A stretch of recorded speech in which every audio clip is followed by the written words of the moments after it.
Raja-Raja 19 ayat yang ke-9 saya bacakan ya. Allah menyatakan diri di Gunung Horeb. 9, di sana masuklah ia ke dalam sebuah gua, Elia, dan bermalam di situ, maka firman Tuhan datang kepadanya. Demikian, apakah kerjamu di sini, hai Elia? Jadi ini satu sebenarnya seruan ya dari Tuhan. Hai Elia. 10 jawabnya, aku bekerja segiat-giatnya bagi Tuhan, Allah semesta alam. Jadi perjanjian lama itu selalu ada ungkapan Allah itu adalah pencipta. Dan itu kalau kita ibadah, kita juga mengatakan Allah pencipta pada awal itu ya. Engkaulah yang memiliki segala-galanya dan semuanya itu. Allah semesta alam. Karena orang Israel meninggalkan perjanjianmu, meruntuhkan mesbah-mesbahmu, dan membunuh nabi-nabimu dengan pedang. Hanya aku seorang dirilah, dan dijelaskan, hanya aku seorang dirilah, dan itu merupakan seruan ya, yang masih hidup dan mereka ingin mencabut nyawaku.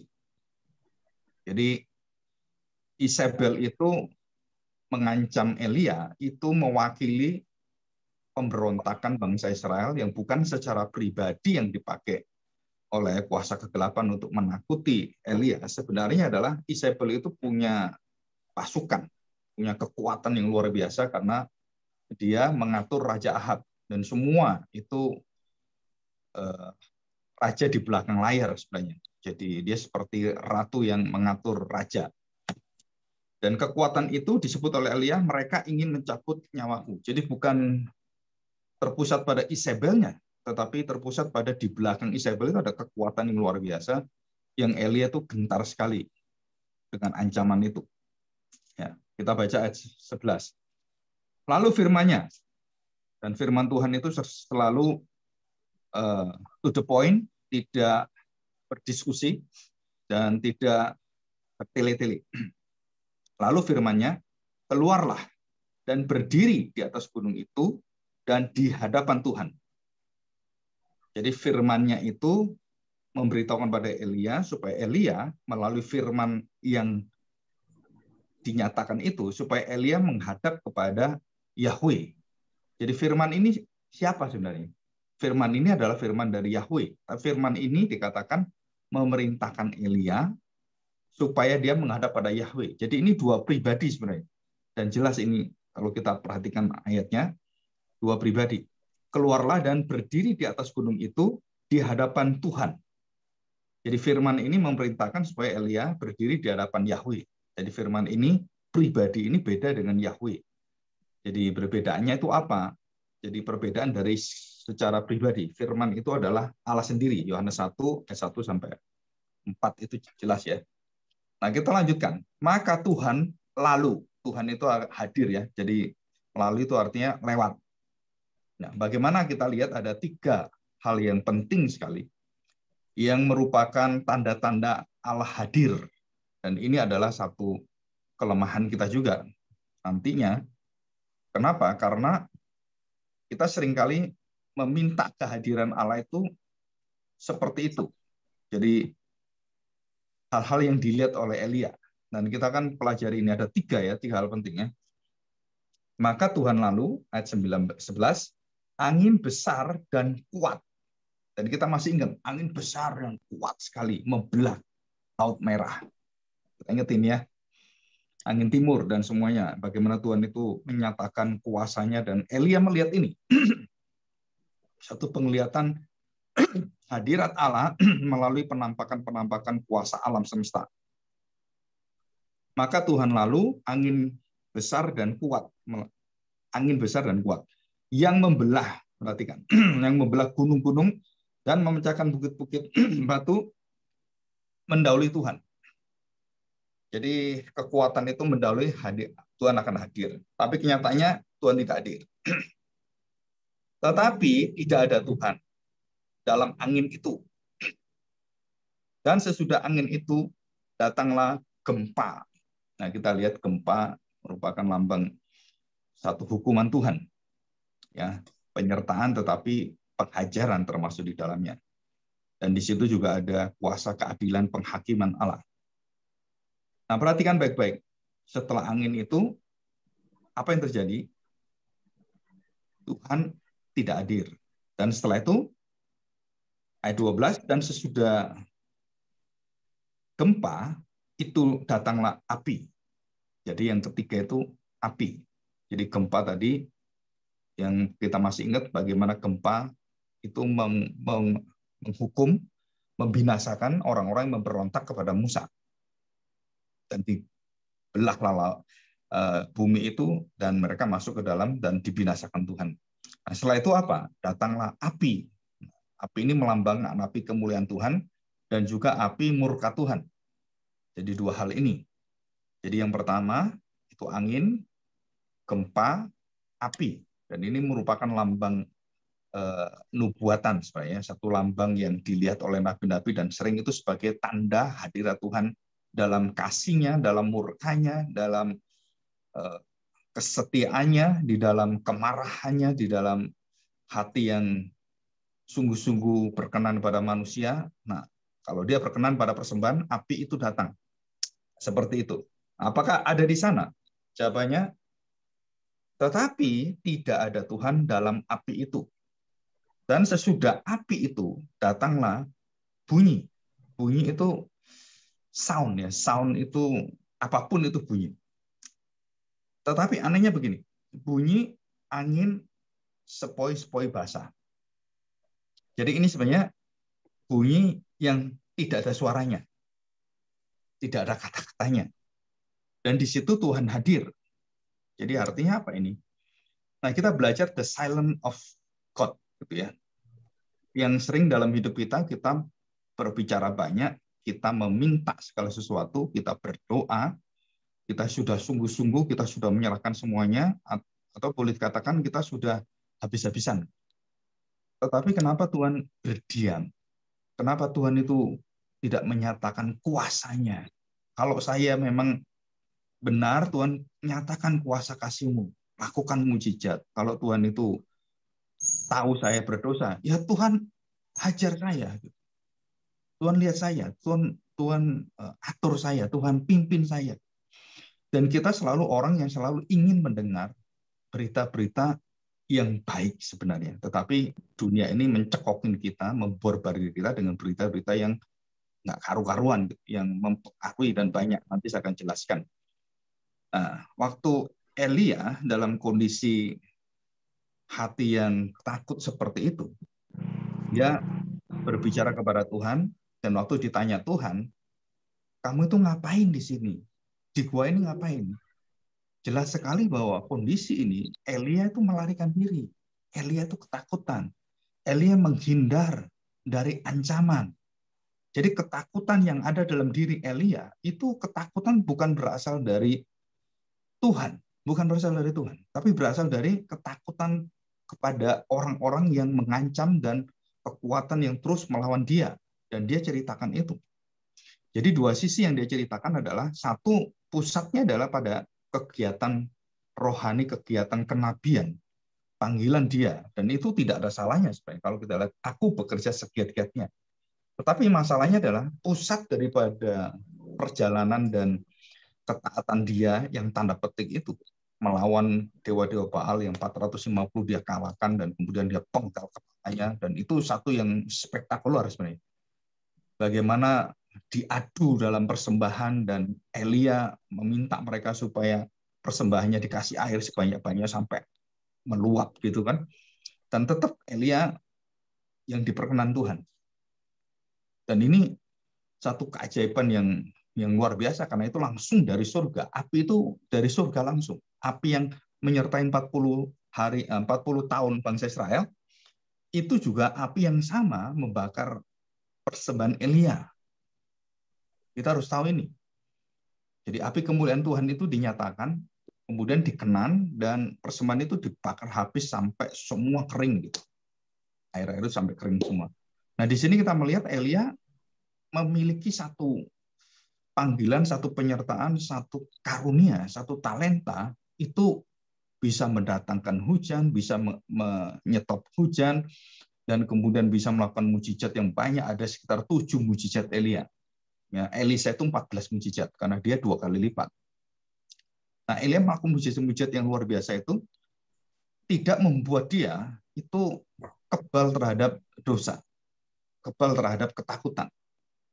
Jadi kalau ada hamba-hamba Tuhan bisa melakukan perbuatan-perbuatan tanda petik yang hebat gitu ya, bernubuat, melakukan mujizat, mengusir setan, terus melakukan hal-hal yang ajaib yang lain, kita harus tahu bahwa hamba Tuhan itu seperti Elia dikatakan oleh Yakobus pasal 5 itu, Elia itu manusia biasa sama seperti kita.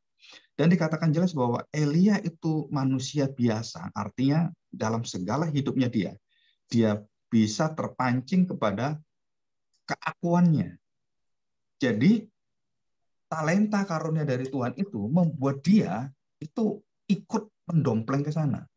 Jadi dialah yang merasakan aku yang bekerja segiat. Berpusat pada kegiatannya, berpusat pada usaha dia, berpusat pada apa yang dia lakukan. Dan ini bahaya sekali. Kenapa bahaya? Nah, waktu kita melihat itu semua adalah berpusat pada kita, jasa kita, usaha kita, maka disitulah iblis gampang sekali tusuk kita, gampang sekali menghancurkan. Kenapa gampang sekali menghancurkan kita? Karena kita harus tahu bahwa di sini begitu kita melepaskan diri dari Tuhan, maka fondasi kita, rumah kita, fondasi yang ada itu langsung gampang runtuh. Nah, ini contoh dari Elia, ya. Nah, saya akan memberikan share ini ya. PowerPoint. Nah, perhatikan baik-baik di sini. Ya. Ini sebentar saja share PowerPoint-nya. Nah, kita lihat di sini. Jadi ukuran pelayanan itu, kita kalau tidak dekat dengan Tuhan, tidak memiliki dan hubungan dengan Tuhan itu betul-betul valid dan hubungan yang tidak terpengaruh apapun, maka di situ kita bisa merasakan kelemahan-kelemahan itu. Dan Elia akhirnya mendapatkan itu ya, dengan dipimpin oleh penyertaan Tuhan, dan malaikat datang 2 kali dia diingatkan, kemudian dia harus mempersiapkan diri semuanya. Jadi ukuran diri itu kita harus hati-hati bahwa itu akan menghinggapi siapapun. Mempercaya diri, self-trusting. Jadi membanggakan diri lah istilahnya. Terus kemudian menyandarkan sekali hidupnya kepada apa yang bisa saya lakukan. Dan itu yang ditawarkan dunia. Kamu bisa berhasil. Kamu bisa mendapatkan mujizat asal kamu apa? Kamu yakin kamu bisa mendapatkan itu. Jadi kalau kamu nggak yakin, ya kamu nggak bisa, kamu harus yakin. Dan kalau yakin, kamu bisa memindahkan gunung. Kamu bisa membedakan banyak hal. Nah, kalimat-kalimat seperti ini ada dalam Alkitab. Itu kita harus hati-hati. Kenapa? Karena itu ada kaitannya dengan makna-makna yang berkaitan bukan hanya satu ayat itu, tetapi firman Tuhan itu menyeluruh. Sifat Allah itu bukan hanya Allah yang bisa menyatakan diri dalam kuasanya, tapi Allah juga berhak tidak menyatakan diri dan tidak menyatakan kuasanya. Supaya apa? Nah, kita kan selidiki ini. Nanti ada 4 poin penting ya. Kenapa Tuhan berdiam diri? Dalam suara yang tidak terdengar, dalam suara yang didengar, hadirat Allah tidak memberikan seperti kuasa gempa gitu ya, terus kemudian angin yang membelah gunung-gunung, terus api yang luar biasa itu, tapi angin sepoi-sepoi. Sound of silence. Silence of the Lamb. Dan kita belajar ini, dan banyak di Alkitab waktu kita buka rahasia ini, banyak orang-orang yang silence of the Lamb itu, silence of God itu nyata. Ya, contohnya banyak sekali. Ya, kita akan lihat ini. Jadi kejatuhan dan kegagalan Elia mengiring Tuhan, itu Tuhan tahu bagaimana Tuhan menyertainya, tahu. Jadi Tuhan itu bukan Tuhan yang membiarkan anaknya, tapi Tuhan menyertai anaknya dan membangun kembali, memulihkan kembali, dan mengangkat kembali, menempatkan kembali Elia pada jalur tracknya. Ini loh, kamu sebagai nabi tidak boleh takut, dan kamu harus menghadap itu semua, dan kamu sekarang memiliki kuasa, yaitu kuasaku bukan kuasamu, dan diubahkan oleh Tuhan. Jadi selama sebelum Elia itu ketemu Tuhan di gua, jadi kita lihat sekarang pelayanan Elia itu bersumber kepada secara licik sekali, secara halus. Kuasa kegelapan itu memancing Elia dan berhasil, dan dia mengangkat dirinya, akhirnya dia jatuh di situ. Nah, ini kelemahan Elia. Ya.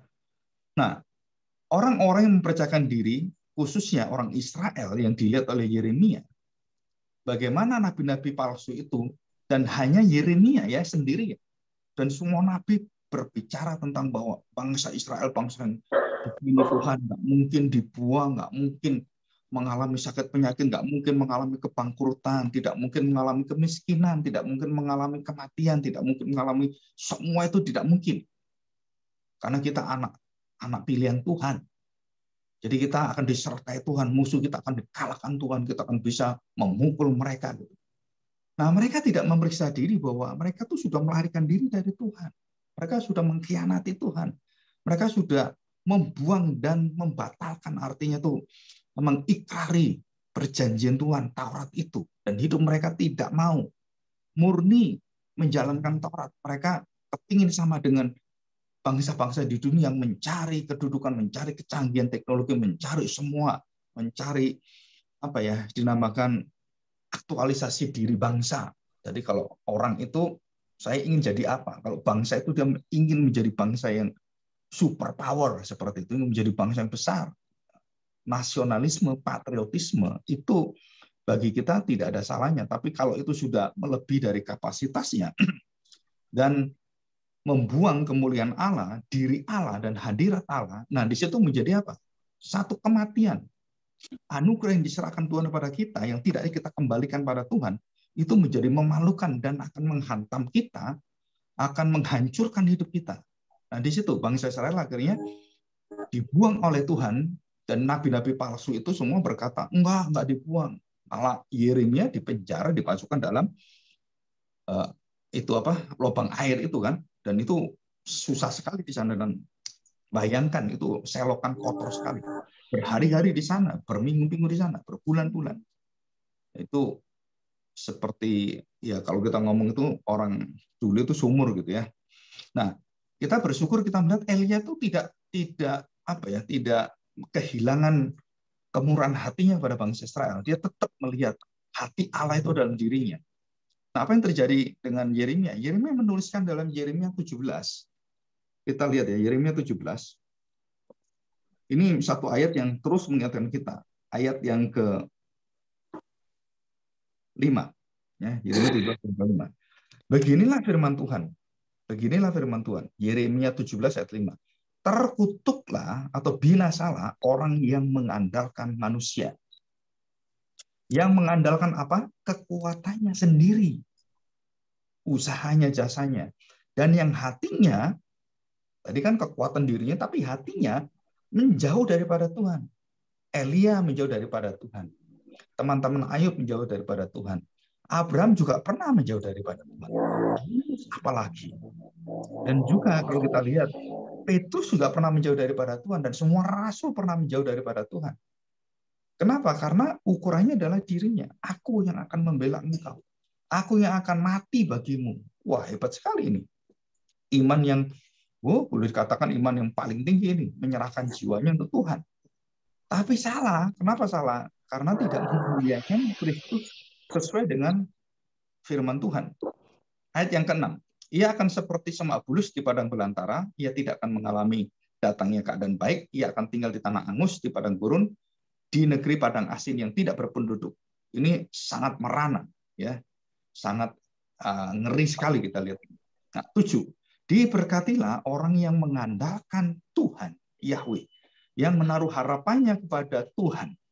8. Ia akan seperti pohon yang ditanam di tepi air, yang merambatkan akar-akarnya di tepi batang air, dan yang tidak mengalami datangnya panas terik, yang daunnya tetap hijau, dan yang tidak khawatir dalam tahun kering, dan yang tidak berhenti menghasilkan buah. Oh, ini gambaran yang pohon kehidupan, ini pohon kekal sebenarnya, yang tidak pernah layu terus, yang berbuah nggak berhenti-berhenti. Ini pohon yang ditanam oleh Tuhan. Dan kita akan menuju ke sungai kehidupan yang keluar dari pohon kehidupan itu. Kalau kita lihat di dalam kitab Wahyu, itu pohon kehidupan yang di surga itu mengalirkan sungai kehidupan yang setiap bangsa meminum sungai itu, air kehidupan Kristus itu, mereka semua sembuh, dan termasuk bangsa Israel.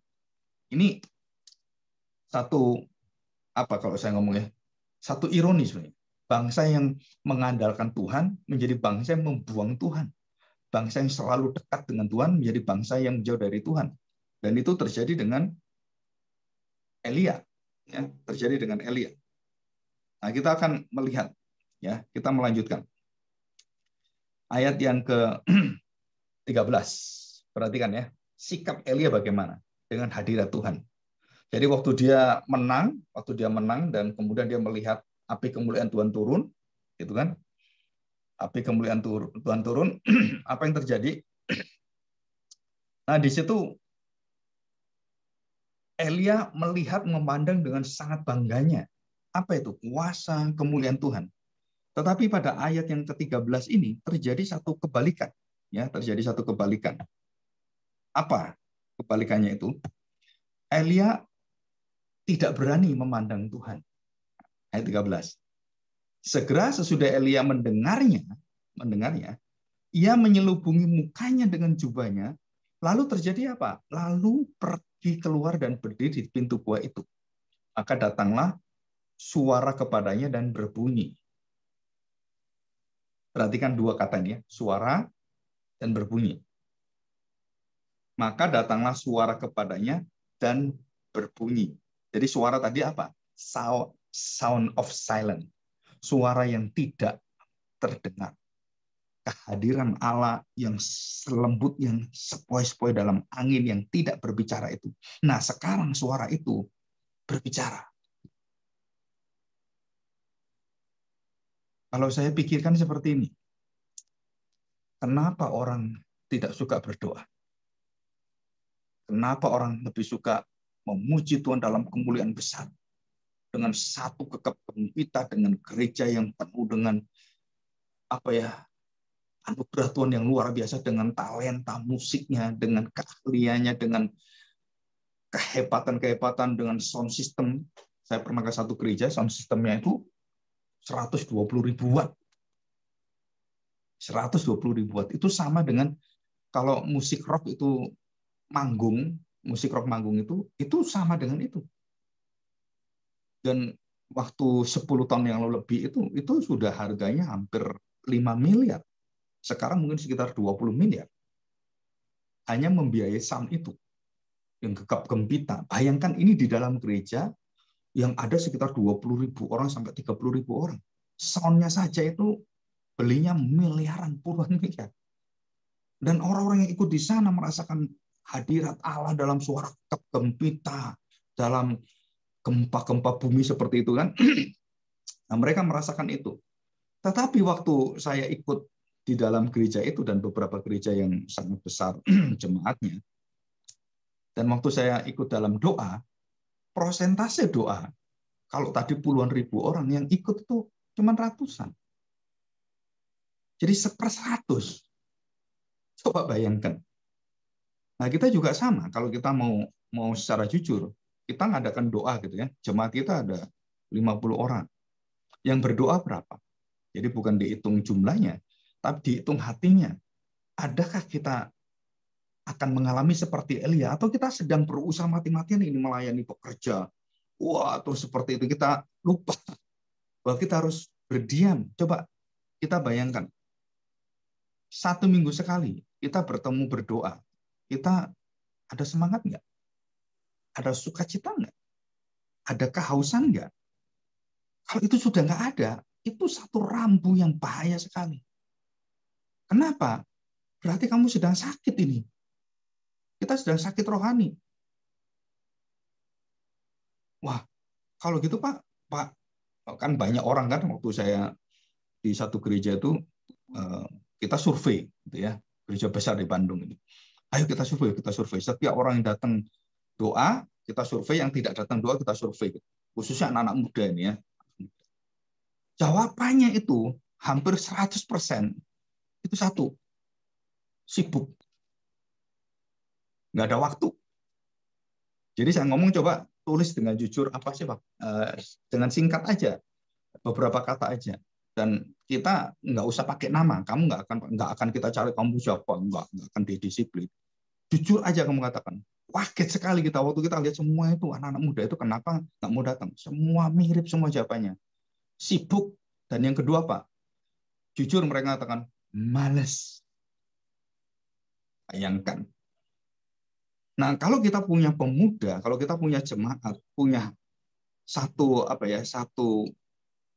persekutuan yang berdoa saja itu sulitnya luar biasa. Tapi kalau mencari uang, mencari keuntungan, siang malam itu dikerjain loh. Betul nggak? Dipikirin. Wah, gimana ini ya? Waduh, pokoknya itu apa ya? Kita itu diliputi dengan satu usaha diri kita bahwa kita harus mengerjakan itu sebagai orang yang bertanggung jawab dalam keluarga dan semuanya. Betul, tapi jangan lupa waktu kita ini banyak. Jangan katakan tidak ada waktu. Orang kalau nggak ada waktu itu artinya mati. Betul ya? Coba, nggak ada waktu saya. Artinya apa? Berhenti gitu kan? Pak, saya nggak ada waktu. Berapa waktu yang nggak ada waktu? 1 jam? Kalau nggak ada waktu 1 minggu, nggak mungkin mati kamu. Nggak ada waktu. Gitu. Nah, di sini kita belajar bagaimana Elia dibangkitkan Tuhan dan diubahkan oleh Tuhan. Dan kelemahan-kelemahan Elia kita pelajari. Jadi waktu Tuhan menyatakan diri pada Elia, Elia itu menutup dirinya. Dan dengan kasih Tuhan, dengan perintah Tuhan, kamu harus menghadap Yahweh. Dan dia ingat dalam hatinya, dia sulit menerima kemuliaan Tuhan itu, dia tutup. Dan coba bayangkan sekali ya, kalau itu satu kemuliaan cahaya yang bersinar luar biasa ditutup dengan kain bisa gitu. Tapi kalau suara tutup kain susah kan? Tetap suaranya itu ada. Jadi sound of silence daripada Tuhan itu menyatakan satu pengajaran kepada Elia, satu pimpinan pada Elia yang kita akan pelajari sangat mengejutkan sekali. Apa yang Tuhan akan kerjakan dalam diri Elia? Perhatikan, Elia akan diganti dengan Elisa. Jadi Tuhan itu akan mencari orang-orang menyembah kepada dirinya. Jika kamu nggak mau, batu pun bisa dijadikan oleh Tuhan. Betul kan? Kalau kita nggak mau menyembah Tuhan, nggak mau berdoa pada Tuhan, dan sound of silence itu tidak kita cari, kita hanya mencari kegiatan kita, kegiatan baik rohani, baik jasmani, baik untuk dalam tanda petik alasan untuk Tuhan, alasan untuk keluarga dan lain, itu semua akan diuji oleh Tuhan. Kamu berpusat pada dirimu atau berpusat pada Allah. Dan itu penting sekali. Nah, di dalam kita bergereja, pentingnya adalah kenapa kita harus bersama-sama menghadap pada Tuhan dan mendengarkan kehendak Tuhan, dan kita mendengarkan suara Tuhan dalam firman Tuhan, dan kita mendoakan dunia yang dalam kehancuran yang luar biasa. Tuhan sudah mengatakan, dunia ini kan hancur. Jangan bela-bela dunia. Rumah kita bukan di dunia ini, rumah kita adalah di langit dan bumi yang baru, di rumah yang baru, di surga. Dan bukan dunia ini. Jadi kita jangan pernah tertarik dengan isi dunia ini. Apapun. Dan jangan punya konsep seperti orang agama lain. Wah, nanti kalau saya di dunia ini saya nggak bisa menikmati banyak hal, nanti nggak apa-apa. Di surga ada 70 bidadari yang bisa melayani saya. Nah, seperti itu. Nah, kita bandingkan konsep daripada surga neraka daripada Tuhan Yesus dengan apa yang disodorkan oleh agama itu apa? Jauh beda. Yang satu bersifat sangat manusiawi, duniawi, dan sangat sangat-sangat mengumbar hal-hal seperti itu. Kalau kita nggak ada hubungannya kawin mengawin di surga itu, dan itu jelas sekali. Ya, nah kita akan melihat perkataan Tuhan. Coba kita lihat. Maka datanglah suara kepadanya yang berbunyi, ayat 13 ya. Apa kerjamu di sini, Elia? Jawabnya, aku bekerja segiat-giatnya bagi Tuhan, Allah semesta alam, karena orang Israel meninggalkan perjanjianmu, meruntuhkan mezbah-mezbahmu, dan membunuh nabi-nabimu dengan pedang. Hanya aku seorang dirilah yang masih hidup, dan mereka ingin mencabut nyawaku. Firman Tuhan kepadanya, pergilah, kembalilah ke jalanmu, melalui padang gurun ke Damsyik, dan setelah engkau sampai, engkau harus mengurapi Hazael menjadi raja atas Aram. 16. Juga Yehu, cucu Nimsi, haruslah kau urapi menjadi raja atas Israel. Dan Elisa bin Safat dari Abel Mehola harus kau urapi menjadi nabi apa? Menggantikan engkau. Ini luar biasa. Jadi kegagalan Elia itu dipulihkan oleh Tuhan dan kemudian dikembalikan oleh Tuhan. Tetapi langsung Tuhan mengatakan, tidak boleh ada nabi yang melarikan diri dari Tuhan. Tidak boleh ada nabi yang ketakutan dengan dosa. Tidak boleh ada nabi yang ketakutan dengan ancaman-ancaman dari dunia ini. Dan tidak boleh ada nabi yang lebih takut daripada dunia, daripada takut kepada Tuhan. Dan nabi yang seperti ini diganti oleh Tuhan. Tuhan pulihkan, iya. Tetapi kegagalan itu menyatakan satu estafet kerohanian. Jadi Elia langsung diganti oleh Tuhan yang sudah Tuhan siapkan bernama Elisa. Elisa tahu nggak? Nggak tahu. Elisa merasakan bahwa oh dia akan gantikan Elia. Nggak tahu. Bahkan dia sebenarnya kalau kita pelajari, Elisa itu sebenarnya takut menggantikan juga. Dan dia minta tanda kepada Tuhan. Jadi Tuhan kasih tanda itu. Dan Elia juga diminta tanda oleh Elisa. Ya. Nah, kita lihat apa yang terjadi dengan Elia waktu mengalami hal ini. Jadi yang pertama, perhatikan baik-baik, bahwa akan terjadi pergantian pemimpin, akan terjadi pergantian raja, pergantian imam, pergantian nabi. Luar biasa ini. Karena keadaan bangsa Israel sudah kenabian, keimaman, dan rajanya udah bobroknya luar biasa. Kita melihat bahwa panggilan Kristus sebagai nabi, raja, dan imam itu sudah ada dan sudah jelas ada dalam perjanjian lama. Dan Yesus yang bisa menyatukan ketiga jabatan ini dalam dirinya. Dia adalah imam besar, dia nabi di atas segala nabi, dan dia adalah raja di atas segala raja. Dan itu Kristus. Jadi ini gambaran daripada Kristus. Dan digantilah dengan orang yang baru, dengan raja yang baru, nabi yang baru, dan imam yang baru. Jadi waktu Elia dipanggil oleh Tuhan, Elia harus bertanggung jawab apa? Kamu akan memulihkan bukan hanya dirimu, tapi kamu akan memulihkan kehidupan bangsa Israel. Ya, oke. Nah, kita akan melihat secara khusus untuk hari ini. Ya. Apa itu? Nah, kita akan melihat ada hal-hal penting yang tentang sound of silence. Ya, perhatikan. Gereja Tuhan itu yang kita lihat, kalau nggak ada mujizatnya, kalau tidak ada musik yang bagus, kalau tidak ada puji-pujian yang menyentuh hati, yang mengangkat emosi kita, yang kita bisa apa ya, ke awang-awang gitu, maka disebut bukan gereja yang disertai Tuhan. Selama hampir 1.600 tahun, gereja tidak pernah memakai alat-alat musik yang menggelegar seperti itu. Nah, ini perhatikan, ini secara teologi musik gerejawi. Hampir 1.500 tahun lebih, 1.600 lebih lah. Gereja tidak pernah memakai musik yang menggelegar. Arti begini, belum ada penemuan-penemuan apa itu gitar, apa itu organ, apa itu keyboard, apa itu sound system, belum ada. Dan gereja tidak pernah kekurangan hadirat Tuhan. Ya, di sini kita pelajari. Jadi ribuan tahun Tuhan dimuliakan di situ. Dan kemudian Tuhan berikan anugerah teknologi yang canggih. Nah, waktu memakai teknologi canggih ini semua dan memakai dalam gereja, nah, saudara, jangan sampai ini menggantikan suara lembut Tuhan, suara firman Tuhan, suara makna hadirat Tuhan yang paling tertinggi, sound of silence. Dan waktu itu diubahkan di situ, kita melihat apa dampaknya. Besar sekali. Manusia lebih suka dengan gegap gempita, dengan suara yang menggelegar, dan badai yang luar biasa, dan kita lebih senang seperti itu daripada kita berdiam diri. Padahal kalau kita berdiam diri, kasih yang tertinggi itu bukan karena orang banyak melakukan kegiatan, bukan. Kasih yang tertinggi itu bisa dirasakan dengan tidak dikatakan. Kalau seseorang punya hubungan kasih yang baik, yang dalam gitu ya, yang saling mengerti, nggak usah berbicara.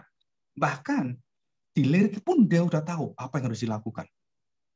Jadi hubungannya itu bukan cuma hubungan perkataan, bukan hubungan cuma seperti apa perintah-perintah dan juga suara-suara, bukan. Begitu dia berdiam, dia hanya melihat dan dia hanya memberikan satu tanda petik, ya cuman kedipan mata atau cuman berjalan dengan perasaannya, berjalan dengan semua yang bisa dilihat yang tidak ada suaranya, maka di situ kasih yang terdalam, kasih yang penuh dengan pengorbanan, kasih yang penuh dengan penderitaan, pengertian juga, itu muncul di sana. Jadi kalau orang mengatakan, contoh gitu ya, orang mengatakan, oh iya aku memperhatikan kamu, iya aku mengasihi kamu, oh iya aku taat pada kamu, aku mengerjakan semuanya, dan banyak suara. Tapi anak yang pertama ini mengatakan iya gitu, tapi tidak melakukan. Terus anak kedua ini enggak mau saya, ayo gini, nggak mau. Terus dia sadar dan dia melakukan itu, dia menaatinya. Nah Tuhan Yesus mengatakan, siapa anak yang dikenan oleh Tuhan? Jelas anak yang kedua, walaupun terlihat dia melawan Tuhan, tapi dia bertobat. Nah bukan melawannya dia, tapi pertobatannya, perubahan hatinya, perubahan mendapatkan kasihnya itu, dia bisa merasakan panggilan Tuhan, dia merasakan kasih Tuhan. Nah itu, disitulah dia berubah. Nggak usah diperintah, dia sudah langsung mengerti. Dan kasih tertinggi itu adalah silence of the lamb. Ya, salam betul. Saya berikan contoh. Ya, kasih yang indah sekali. Ya. Nah, sebelumnya saya akan bacakan ayat yang ke-18. Ayat 18. Ada suara-suara, tolong itu dimatikan ya. Tetapi aku meninggalkan 7.000 orang Israel, yakni semua orang yang tidak sujud menyembah Baal dan yang mulutnya tidak mencium dia. Nah, perhatikan ya. Tidak sujud dan tidak mencium. Kita lihat semua ini. Apakah iman Kristen itu juga menganjurkan orang dalam penyembahannya mencium satu patung gitu ya, satu berhala gitu terus dicium gitu. Nah, perhatikan. Paulus pernah mengatakan cium kudus, artinya cium kasih, cium daripada kemurnian dari Tuhan. Bukan cium-ciuman gitu ya, tapi bukan mencium benda juga. Dan jelas sekali bahwa kita lihat Baal itu juga menuntut orang untuk melakukan dan mempersembahkan seluruh ucapan dirinya.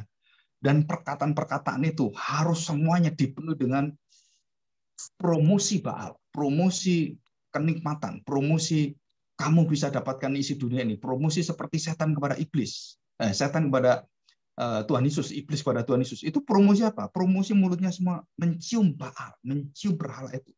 Artinya begitu mengasihi, karena ciuman itu menunjukkan satu kedalaman cinta, kasih yang dinyatakan dengan jelas sekali. 7.000 orang itu tidak melakukan itu. Elia tidak tahu. Jadi seringkali kita melayani Tuhan, itu berpusat pada diri, mengasihani diri, aku sendirilah, nggak ada yang lain. Apa yang kita lihat? Oh Tuhan sediakan 7.000 orang, nggak ada kamu, nggak ada masalah. Tuhan sediakan. Jadi jangan terlalu kita meninggikan diri waktu kita dipakai Tuhan, dan jangan kita lemah diri atau merendahkan diri waktu kita tidak dipakai Tuhan. Kenapa? Karena setiap orang percaya itu disertai Tuhan. Setiap kita dipanggil dengan masing-masing kehidupan kita. Dan orang-orang Yahudi waktu mendengarkan hal-hal yang seperti itu, coba kita bayangkan. Ya, ini Musa memimpin 2 juta jemaat. Disuruh berdiam, duduk semua untuk mendengarkan firman Tuhan. Apa yang terjadi? Mereka disuruh doa puasa 7 hari 7 malam. Nah, ini bukan sesuatu yang manusiawi ini kalau kita ngomong. Bayangkan 2 juta orang itu disuruh berkabung 7 hari 7 malam. Mereka berdoa, berpuasa, mereka berdiam, menunggu sounds of silence. Luar biasa. Jadi Musa pun berdiam, tidak buka suara. Dia menunggu suara dari Tuhan. Ya, bangsa Israel waktu diperbudak 350 tahun. Tuhan mendiamkan, teriak, tolong kami, dibiarkan. Kenapa? Karena dosa nenek moyang kamu harus tanggung semuanya. Jadi tanda petik, karena kamu tidak taat, keturunanmu yang ke-10 pun akan aku hukum. Dan itu ada di Alkitab. mengerikan Tuhan kalau berbicara gitu. Walaupun ini bangsa pilihan dia, tapi bisa dikutuk sampai 10 keturunan oleh Tuhan. Ini bangsa pilihan. Nah, perhatikan baik-baik. Waktu mereka berteriak seperti itu, Tuhan biarkan sampai waktunya, dimintalah Musa untuk naik ke Gunung Sinai. Dan apa yang terjadi? Musa bertemu dengan Tuhan. Musa melihat hadirat Tuhan. Dan kemudian Musa menerima hukum Taurat Tuhan. Menerima suara Tuhan. Dan bangsa Israel disuruh menunggu 40 hari, 40 malam. Bayangkan. Tapi mereka nggak tahan. Terus apa yang mereka lakukan? Mereka beribadah dengan cara duniawi. Mereka membuat patung. Mereka tidak menunggu sound of silence. Itu enggak. Mereka nggak tahan ini. Apalagi COVID-19 ini, pandemi ini ya. Orang udah pada nggak tahan itu kan. Bukan nggak tahan karena COVID-nya, nggak tahan karena nggak bisa nikmati dunia ini.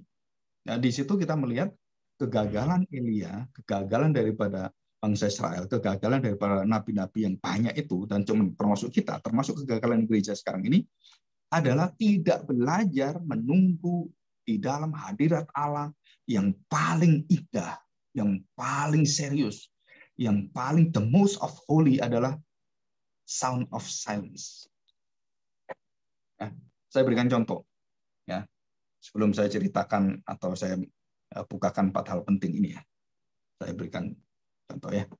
Yesus mendiamkan, dan dikatakan di situ, dia mendiamkan selama 4 hari di dalam seluruh perkabungan itu.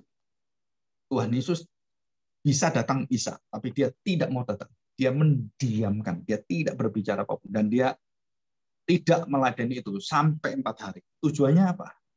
Untuk memuliakan Bapaknya. Jadi dia mendiamkan itu.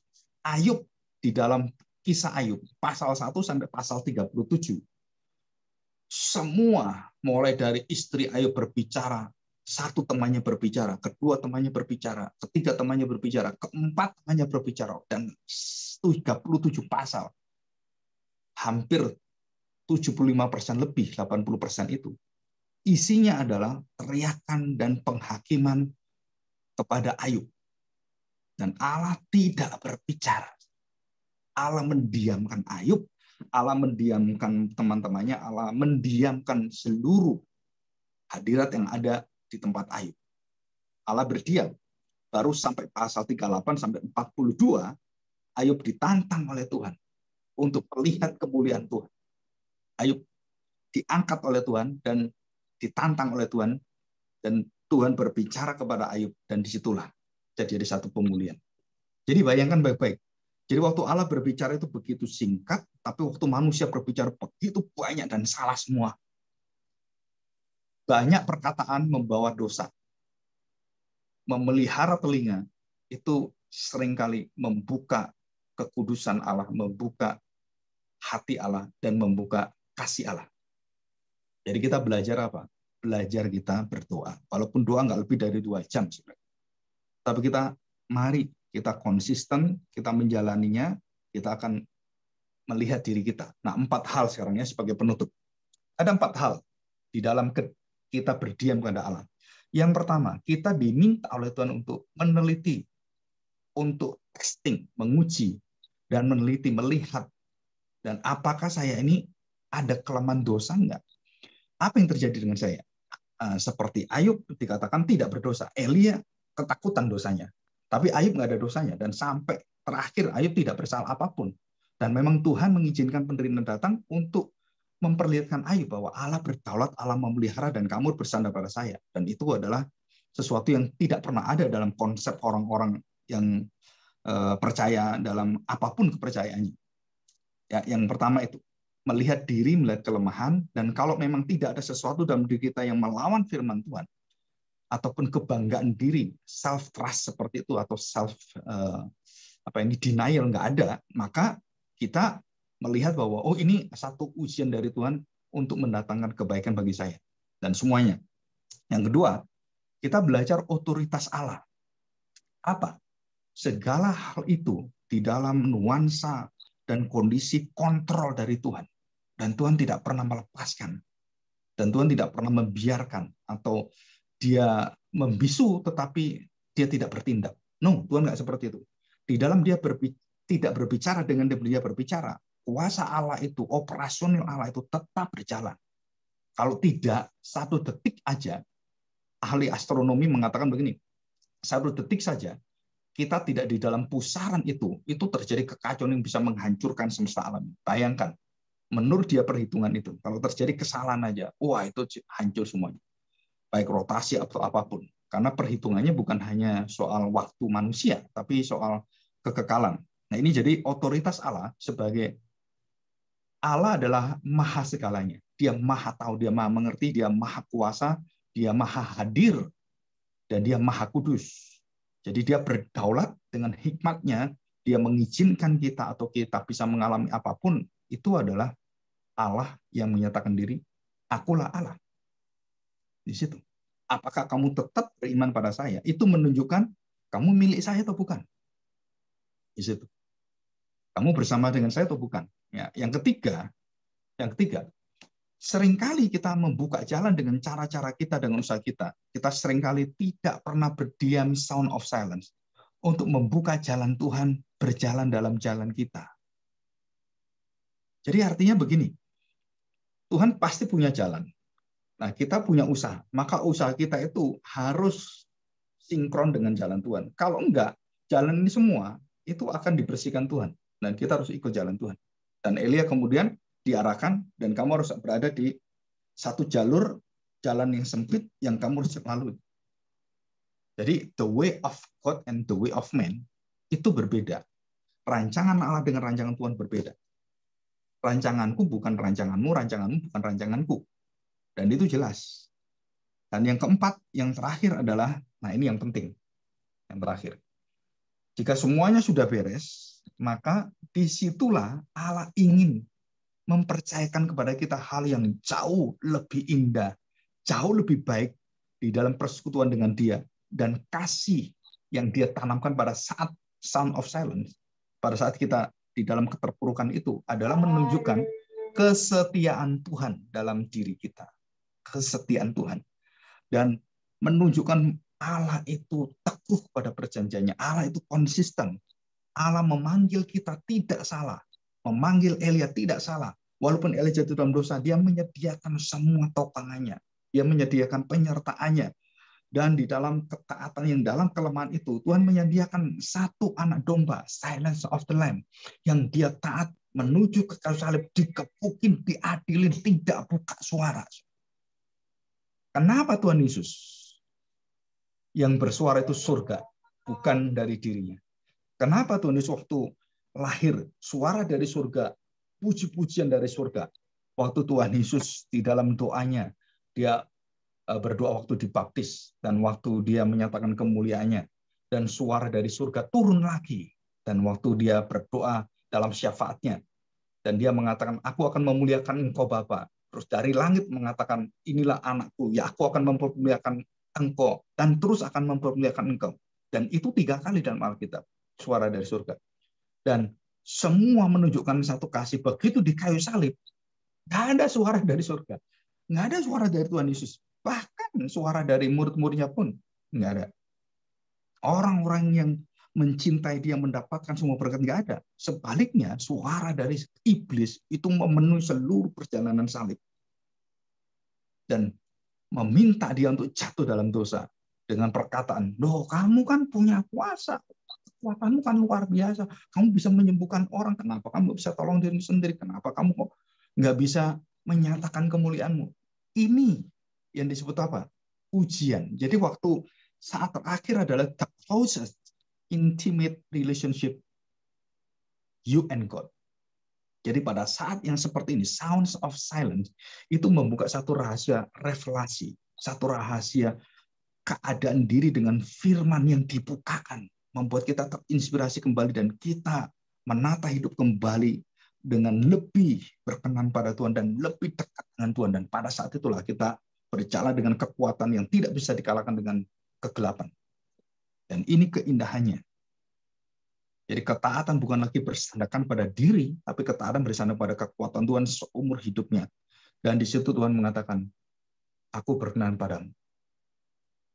Kembalilah kepadaku. Dan Tuhan meminta semuanya, termasuk Elia, berjalan bersama dengan Tuhan. Dan itu rahasia yang sangat indah.